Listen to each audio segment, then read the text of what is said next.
Hello everyone. So for this video we're going to be looking at the assembly process, and we're going to do two things. We're going to look at how the assembly process works, what's the theory behind it, and kind of get our heads wrapped around about what all the different components of assembly are and what the actual document in assembly, like the blank document, is, and what the different tools are and whatnot. So we're going to run through that quickly, and then we're going to get to the actual assembly process. So we'll assemble our jewelry/heirloom box. Okay. So I wanted to show you this quickly, just a little document I made up. So I'm going to click on my parts for assembly, and I'm going to close this guy down, because that's an assembly. And basically, I'll show you what it will look like. It'll look something like this. Obviously, I haven't put that back panel on, but essentially, it'll look like multiple parts linked together in some way that have a relationship to each other and are restricted to some degree in their movements. Okay. So as you can see, these two parts are fully locked together, right? Well, they were locked together in one plane. Now, if I was to, it's because I've deleted a part or something like that, but if I was to create a relationship between this face, for instance, and this is just a quick touch on what it looks like. Solve that. And then also these two faces.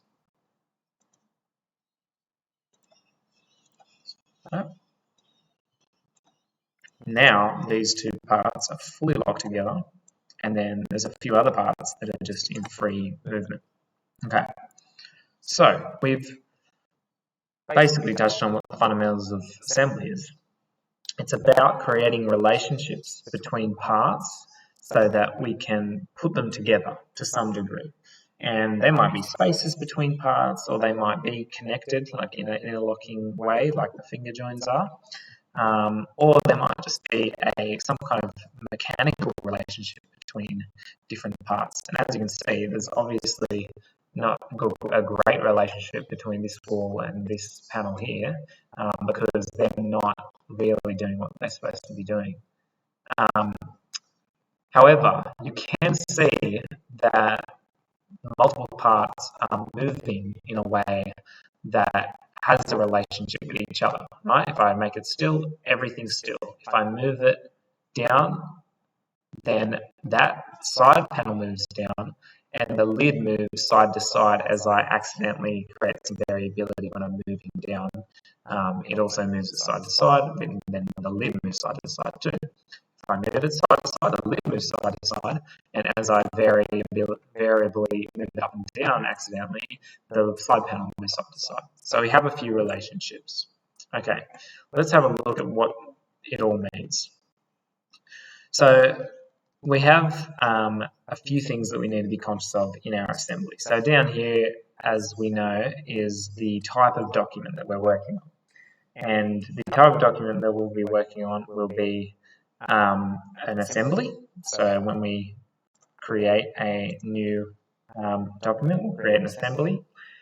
And then we have our view, just like in our toolbar over on the right. Sorry, in our document, our blank Part Studio document, we have our viewpoints from there in our box. And then we have a toolbar at the top. So I'm just showing you from this document because you can read it as I describe it. We have our toolbar at the top here. Okay, so this is our toolbar, and in our toolbar there are our main tools we'll utilize in the assembly process. I'm just reading it. Now these tools are different to the tools that you use in the Part Studio over here, right? As you can see, they're different, right?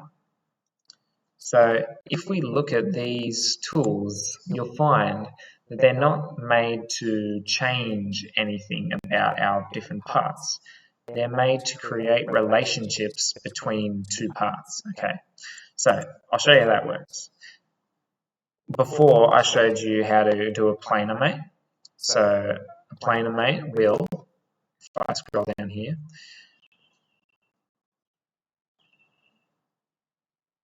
allow translation along, and I'll zoom in so you can see, allows translation along the X and Y axes and rotation about the Z axes.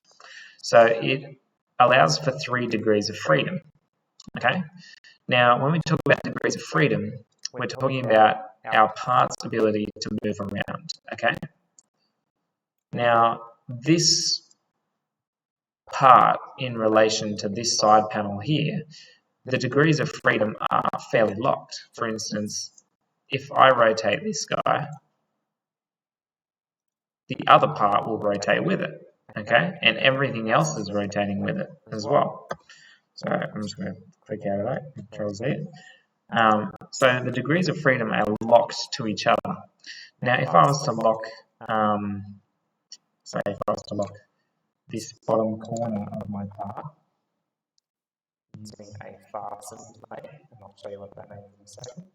And I'm going to lock it to the anchor point, which is totally fixed in the whole document right now, to our origin point. So it just gives us a reference point for everything, and then solve it, and then tick it. Okay. Now, my degrees of freedom for this part here is now 0 degrees of freedom, right? Except when I do another mate accidentally. Just trying to select the part. There we go. So we have no degrees of freedom right now. I'm clicking and trying to move this around. This guy does still have degrees of freedom because it's not connected to these two, which are now fixed. Well, at least this one, which is now fixed to this origin point. So this guy is not moving either because its degrees of freedom in relation to this part is nothing. Okay, so this side here, and just a quick note, this is how dovetail works. Alright, slots in like that, female to male, is restricted to some degree to be parallel to this face here, or at least somewhat maybe coplanar. And this lid is also somewhat restricted to being parallel to our bottom face here as well.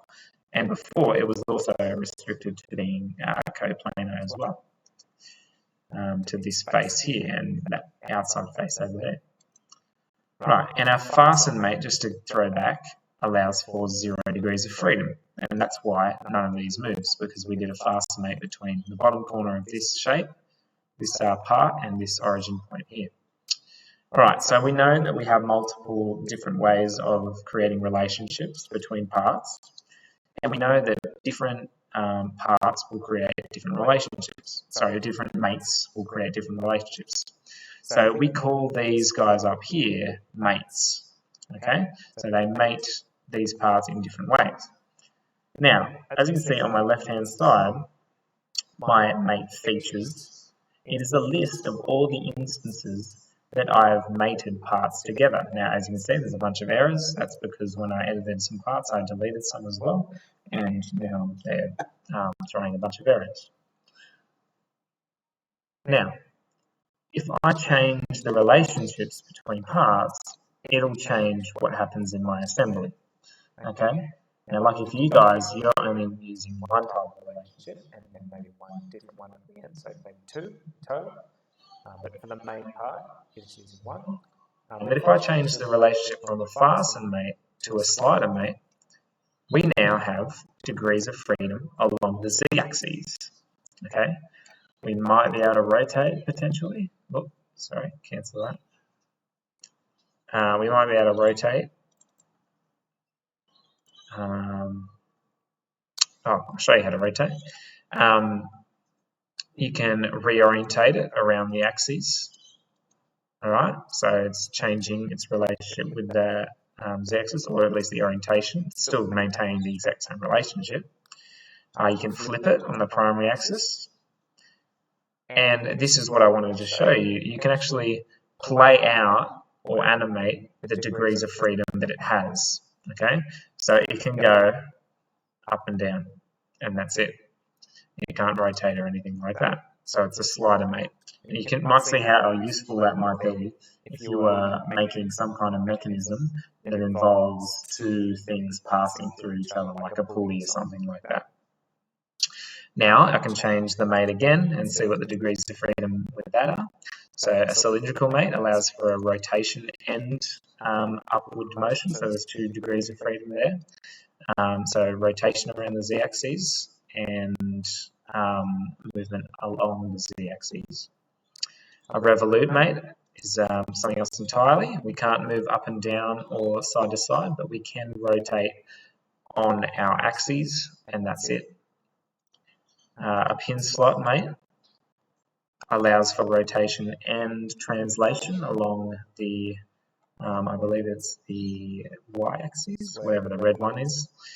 And there's a bunch here, but we're going to mainly be using our planar mate here.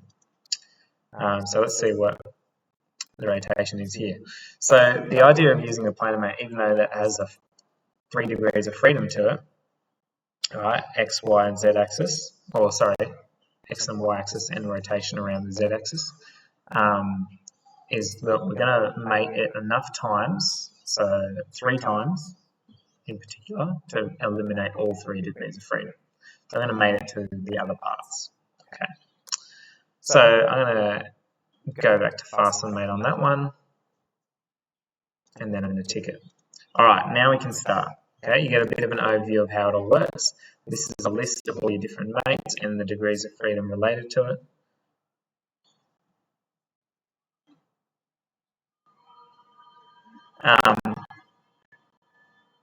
And this is an example of an object that has degrees of freedom in the different planes. So you got your Z, your Y, and your X, and then you got obviously rotation around each of those axes. Okay, and this is an example of all your mates and how the degrees of freedom progress through. Okay, I believe that's it for that one. So let's get started. Okay, I know it's been a while since the video started, but now that you have an overview of how it all works, we can look at putting stuff together, essentially. So first thing I want to do is create an assembly. See if we have one free. No. So hit the plus icon and create assembly. That's the first thing you need to do.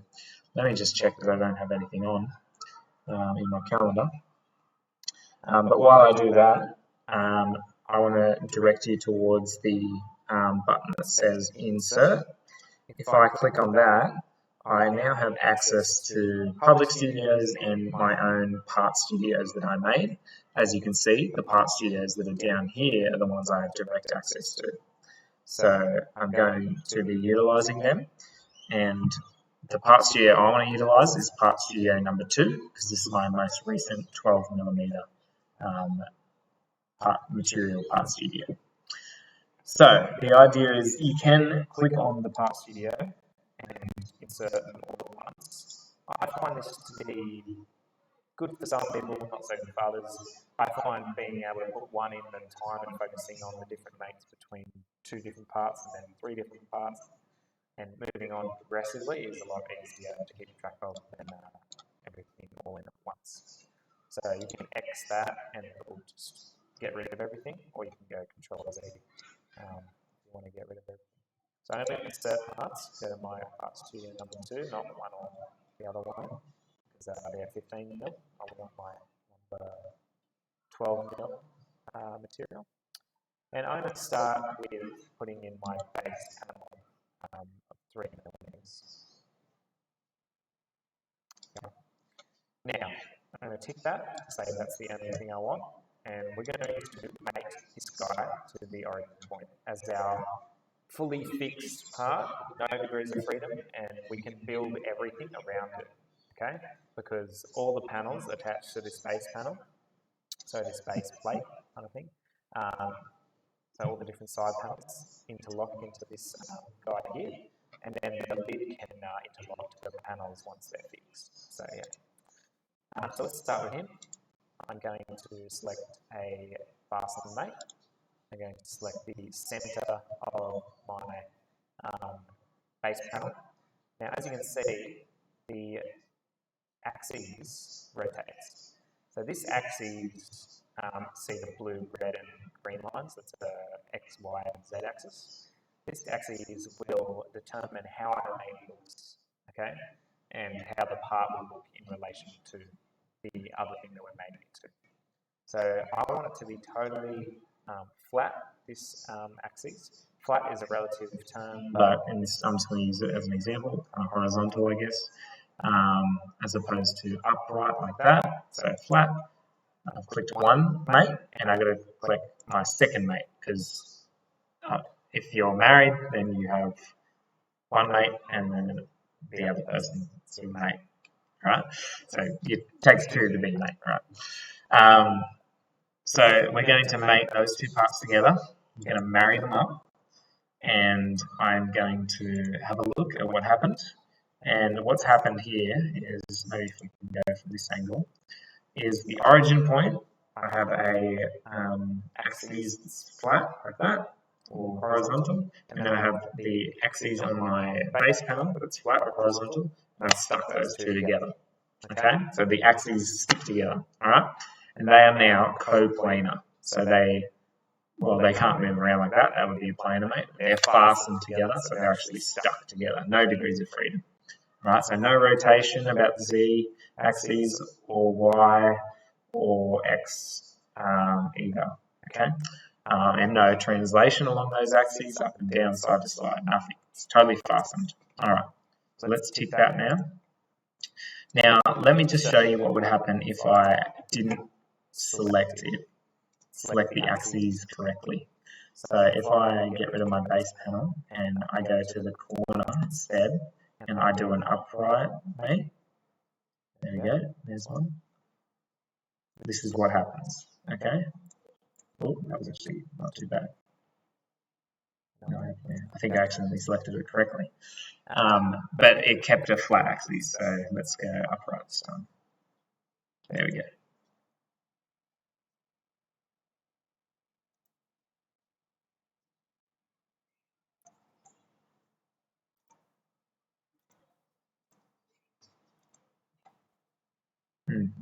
One sec. Let's do that again. Alright, so fasten mate. So this is what is supposed to happen. Hopefully it works this time to show you. I go upright, and then I go to the origin point and go flat. There you go. Obviously, if one's upright and one's flat, they're going to go like this, but then the panel, because it's been selected on this plane, is going to go like that to our origin point, right? So this is what they look like, because the axes will always mate in relation to how we're wanting them to mate together. And in this case, they're kind of flat up against each other, all right? So let me reselect that on the base panel. I'm going to select the face like that. And now we're good. Alright, so I can tick that to say, yes, I want that. This is from that angle. I want to maybe just make sure I have the right orientation. So I might just go back into my fasten mate and make sure it's the correct orientation. So I might delete that one, tick on this one, and just reorientate it around my axes. There we go.